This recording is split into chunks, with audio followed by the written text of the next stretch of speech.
Jesus answered, He is the way, the truth, and the life. Siya ang buhay na meron tayo.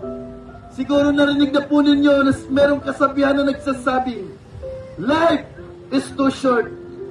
Mga taga-Kalbayog, mga kapatid, hindi po garantiya na magtatagal tayo sa mundong ito.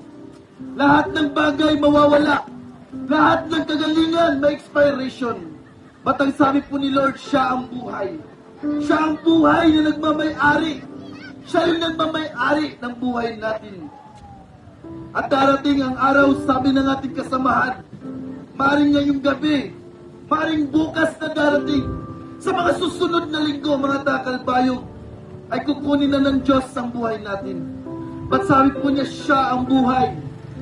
Ibig sabihin po, mga kapatid, kapag tayo ay nasa Diyos, kapag tayo ay may Kristo sa buhay natin, at kapag tayo sumunod at sumampalataya sa Kanya, magkakaroon tayo ng buhay. Buhay na sagana, buhay na walang kapigatian, buhay na walang gutom at walang sakit. Sapagkat sabi niya sa Kanyang salita, sapagkat gayon na lamang ang pag-ibig ng Diyos sa sangkatauhan, kaya binigay niyang Kanyang bugtong na upang ang sino mang sumampalataya sa Kanya ay magkaroon ng buhay na walang hanggan. Mga taga-Kalbayog, ang offer ng Diyos sa atin ay buhay. Buhay na kung saan makakasama natin siya. Sa mundong ito, makaranas ka ng iba't ibang problema sa buhay. Problema sa financial, problema sa pamilya, problema sa relationship, problema ng ibang tao. At mga kapatid, nais po namin ibahagi sa inyo na kapag ang buhay ay merong Kristo, kapag ang isang buhay may pananampalataya sa Kanya, kapag ang isang buhay o ikaw at ako ay may takot sa Kanya, at kapag ikaw at ako ay sumampalataya sa Kanya, ang pangako ng Diyos ay buhay na sagana. Narinig natin ang mga mensahe na nagsasabing minahal tayo ng Diyos. Yes, that's true. More than 2,000 years ago na, nang ibinigay at pinatunayan ng Diyos ang Kanyang pagmamahal sa atin. That's why sabi po, for God so loved the world.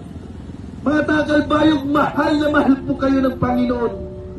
At dahil sa Kanyang pagmamahal, ibinigay niya ang Kanyang buhay sa krus ng Kalbaryo. Patuloy po kaming mangangaral, mga taga-Kalbayog, sapagkat ito ang pagmamahal ng Diyos. At mamaya po, magbibigay kami ng mga Biblia. The free gift of love, the free gift of God, ang regalo ng Diyos sa buhay natin.